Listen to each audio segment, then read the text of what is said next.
Thanks for watching County Report this week. I'm Susan Kenedy. She's the talk of the town, and for good reason. Montgomery County's Katie Ledecky is back home in Bethesda after her incredible gold medal swim at the Olympics in London. MyMC Media's Sonia Burke was at the airport when the teenager touched down. A busload of Stone Ridge students greeted Katie at the airport, and when she walked through customs, there were screams of pride.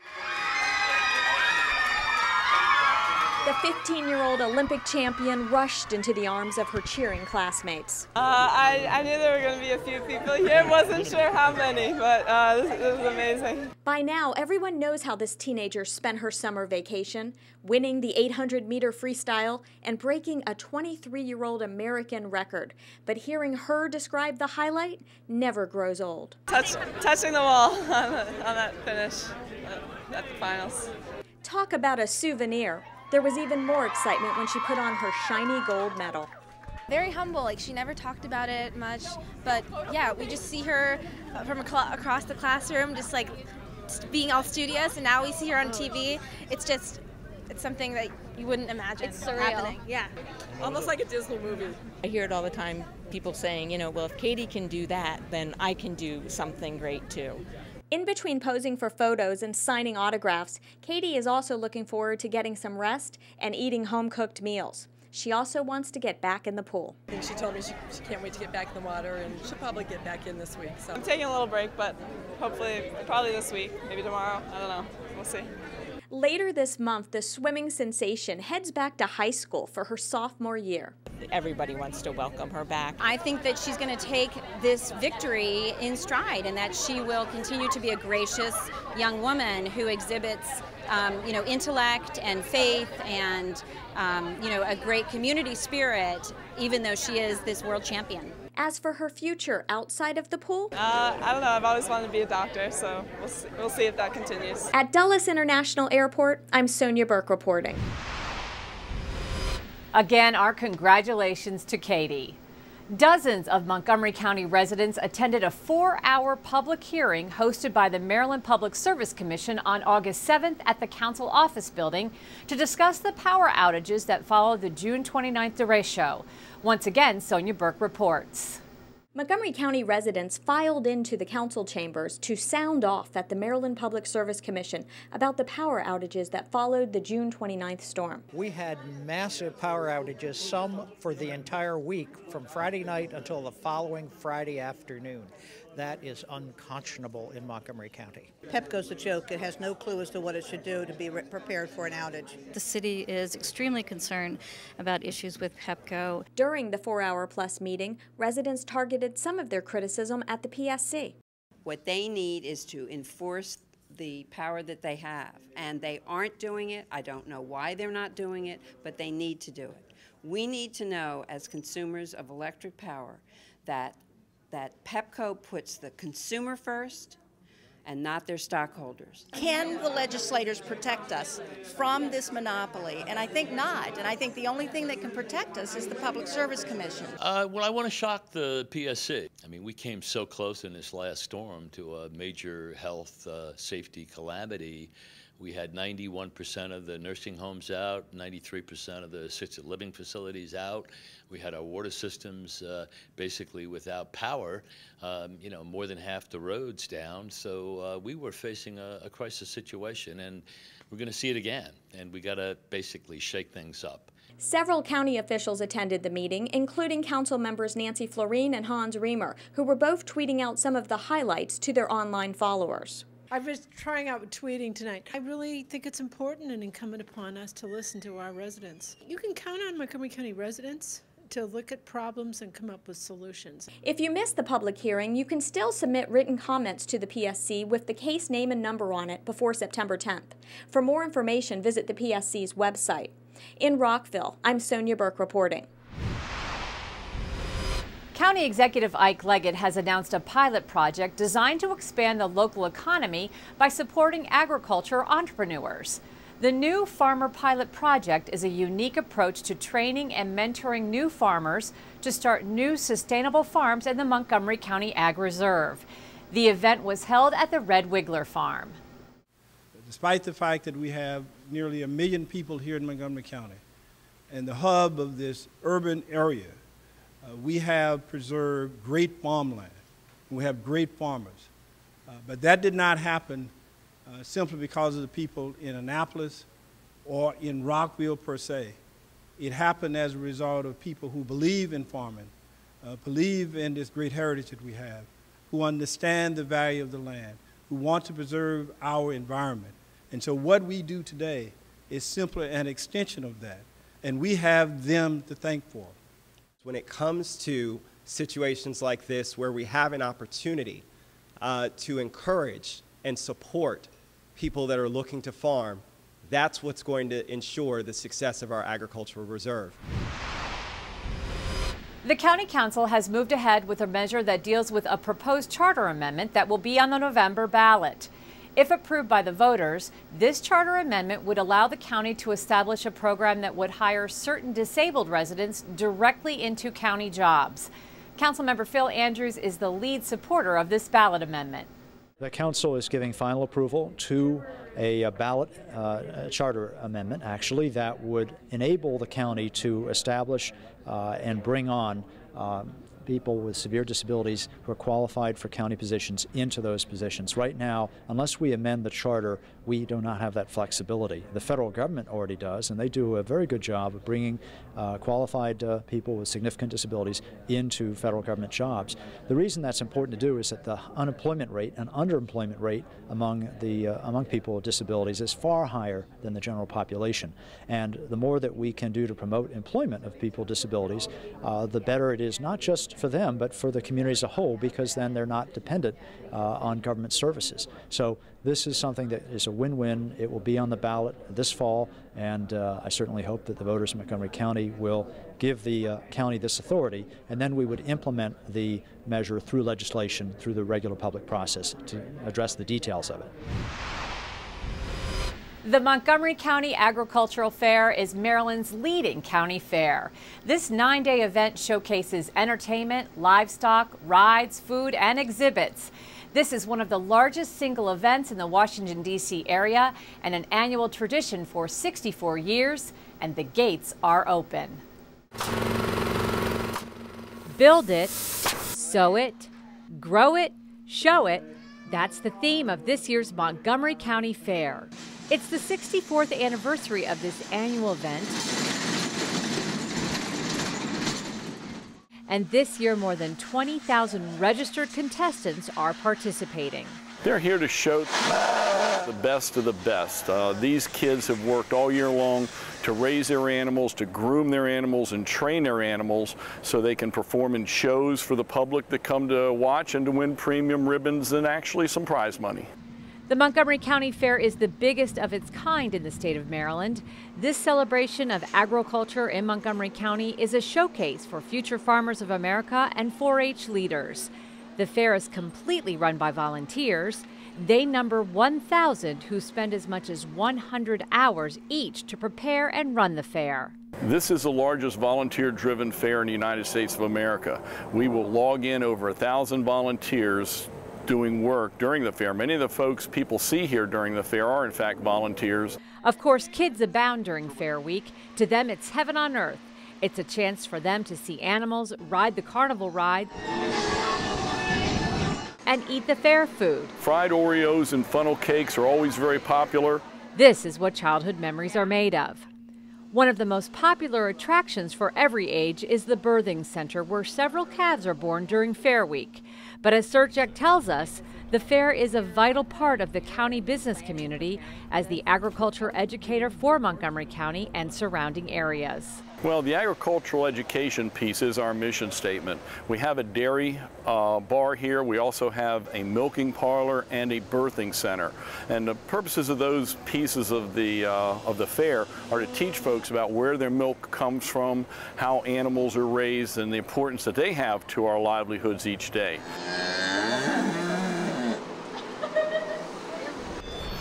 Still to come on County Report this week, Montgomery College is doing its part in helping immigrants prepare to become American citizens. We'll bring you the story. And we'll show you how the city of Rockville celebrated National Night Out. when County Report This Week continues.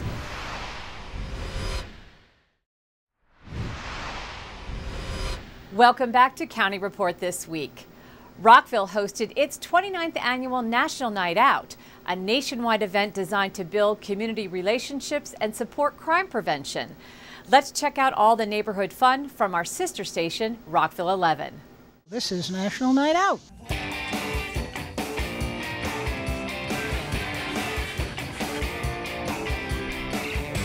Wave it over to Presto.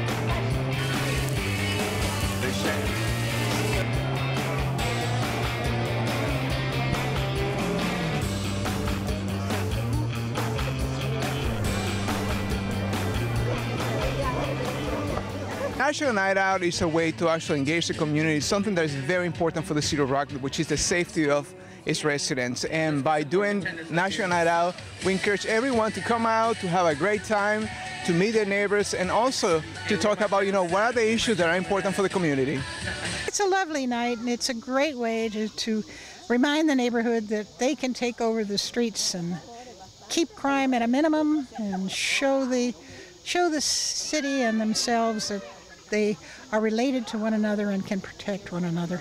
I think it's very important for neighbors to reconnect with each other, to see who they are and make new friends, and I think it's a more secure community that way. It's also an opportunity for people to connect with each other, to connect with their elected officials, to connect with their neighbors and people that may not necessarily be folks that they're used to seeing every day.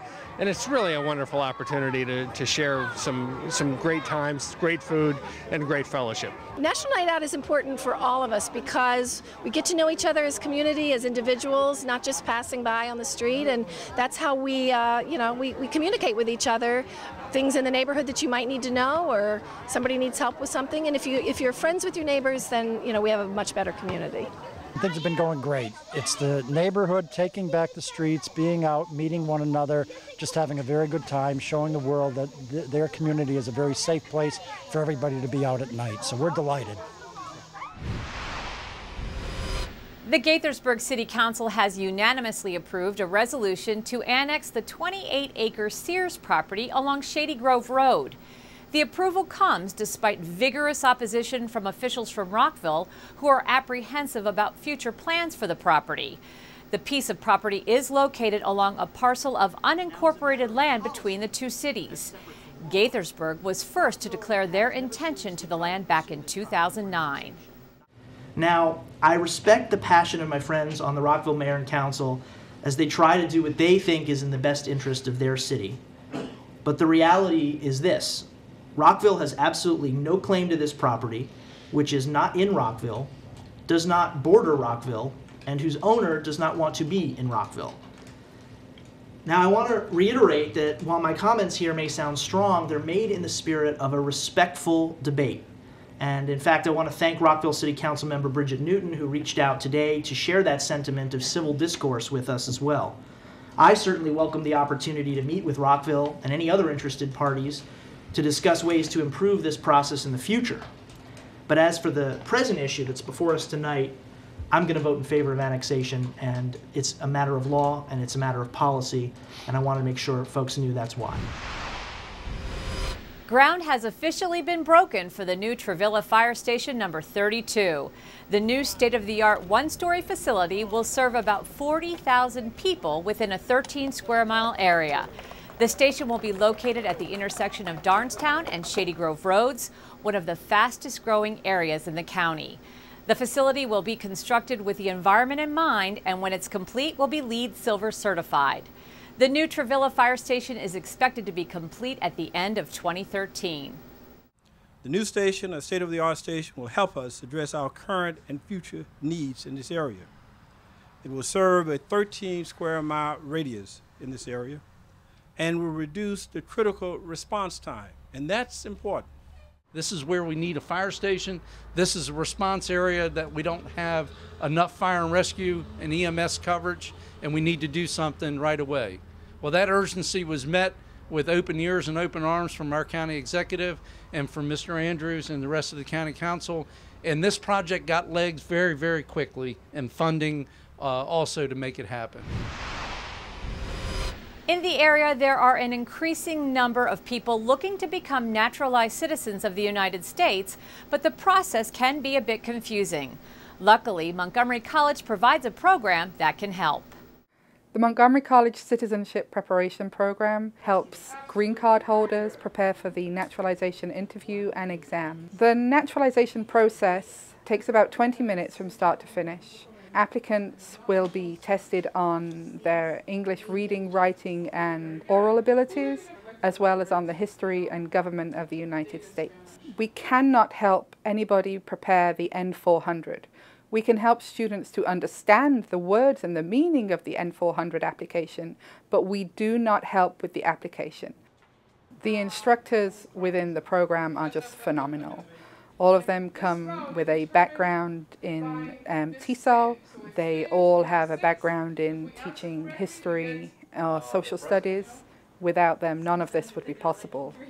We have evening classes either Monday and Wednesday evening from 6:30 to 9:30, Tuesday and Thursday evening from 6:30 to 9:30, or Saturday mornings from 8:30 a.m. to 12:30 p.m.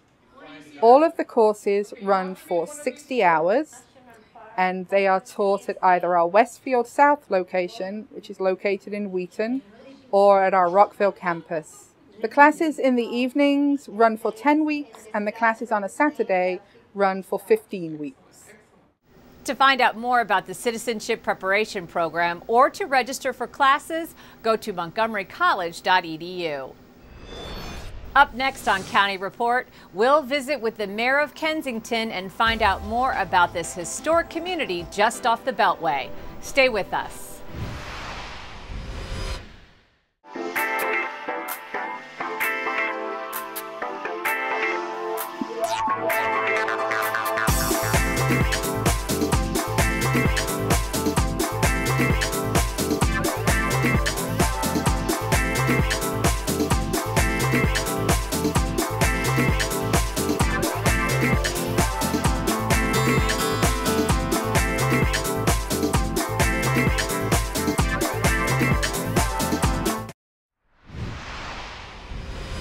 Welcome back.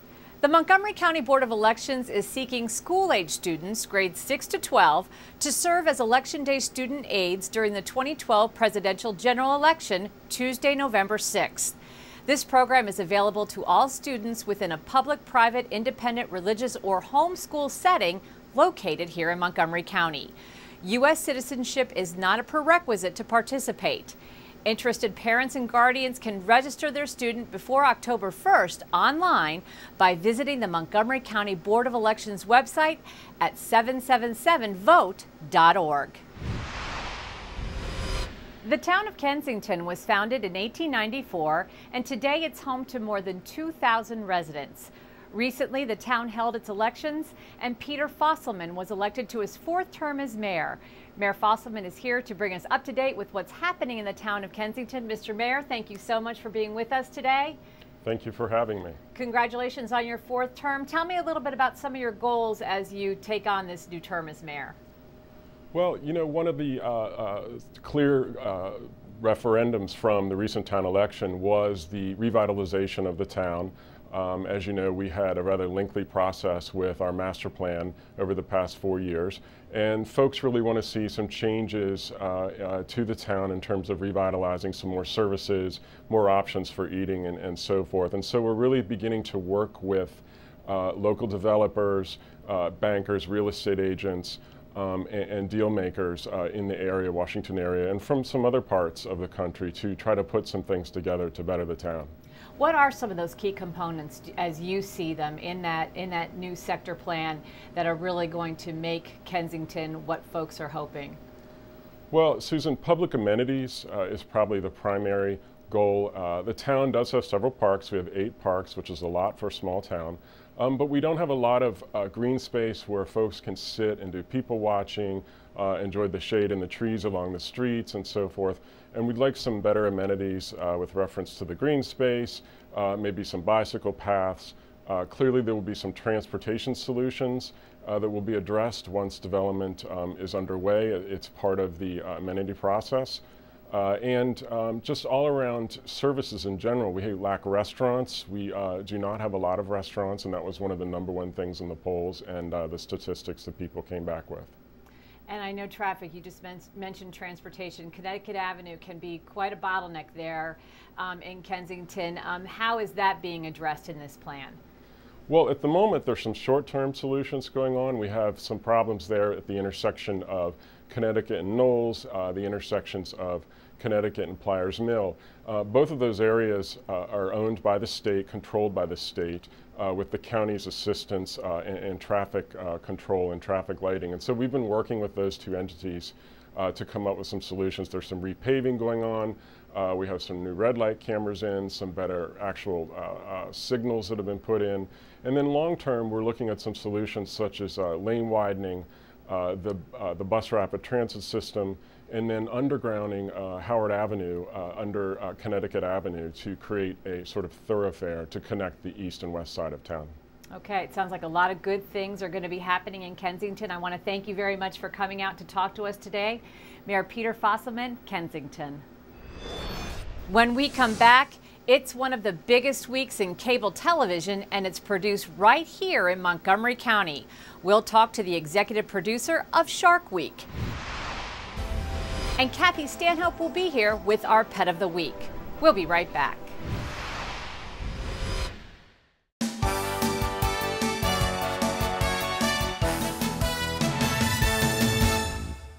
MC's On-Ramp to STEM program has been awarded a $600,000 grant by the National Science Foundation. The grant will provide 125 scholarships to biotechnology, biology, and math students. The On-Ramp program helps answer the increasing demand for employees in these areas. New MC students should plan to attend one of the new student orientation sessions scheduled in August on all 3 campuses. Learn about student life activities, counseling services, financial aid, and much more. MC has received a $490,000 grant from the National Endowment for the Humanities to launch an Institute for Global Humanities Initiatives and also strengthen existing programs and create new curricula. MC is one of just 6 community colleges to receive the grant. Welcome back. Discovery Communications employs 4,000 people at its Silver Spring headquarters, but there's a visitor who only makes an appearance once a year at Discovery. But when he's there, folks remember to think twice before swimming in the ocean. He's back. Chompy, the beloved inflatable shark, is once again taking a bite out of downtown Silver Spring. Well, we love it because it also makes Silver Spring kind of a beacon of, awesomeness. As Discovery Communications celebrates cable's longest-running ritual and favorite summertime series, Shark Week. And I think one of the reasons that Shark Week has gone on so long is that the shark is the star, and the shark is a great star. It's like the greatest celebrity ever because mysterious, powerful, awesome, puts you in your place on the food chain right away. When you see one of these sharks, you're like, oh, people are not at the top. Shark Week is celebrating its 25th year this season. Primary attack zone of Seal Island. This year, producers go to Seal Island, South Africa, to learn more about the great white shark, and one shark in particular, Colossus. We used to say the world is awesome. That was one of our taglines for Discovery a while ago. And it really is kind of true. I mean, that's the best of Discovery, is to make you feel that the world is really something. It's really amazing. And sharks do that. And for folks walking around downtown Silver Spring, Chompy's inflated head, side fins, and tail can be seen from all corners of town. We put them on the building and everybody in the building feels like it's festive. It's sort of happy Shark Week, wave the flags. You kind of want to get out on the beach and wave flags and say, they're here. Passerbys can be frequently seen stop dead in their tracks to take in the 446-foot great white. What's the meaning? Chompy, like chomp with your jaws, like jaws and chomping. What do you think of Chompy? Awesome. It's awesome. Yeah. Did this remind you that actually Shark Week was happening? Yeah, it did. We came and I saw it, and I said, I wonder if that's for Shark Week or if it's there all the time. What do you think of Chompy? That one? Yeah. It's amazing. A lot of people, they come and take the pictures, and so they say, wow, it's amazing. You watch Shark Week? Yes, I do. Why do you watch Shark Week? It's interesting. Knowledge. Knowledge about the sharks. Are you out to watch the attacks, or do you like to watch the shows? Just the whole program in general. I have an 11-year-old son who enjoys watching it, so I watch it with him. We love Shark Week. What do you love about Shark Week? It's just neat to see them close up and what they can do, and they're amazing. Oh, you're not afraid of sharks? No, because they only follow little fish by your legs. Shark attacks are like so rare, really, relatively. So why is Shark Week so incredibly successful? Natural history shows, what I call natural history, which is, behold the awesome shark, is what works now. Because they're so amazing, again, because the cameras are so crazy now that you can see what you could not see before.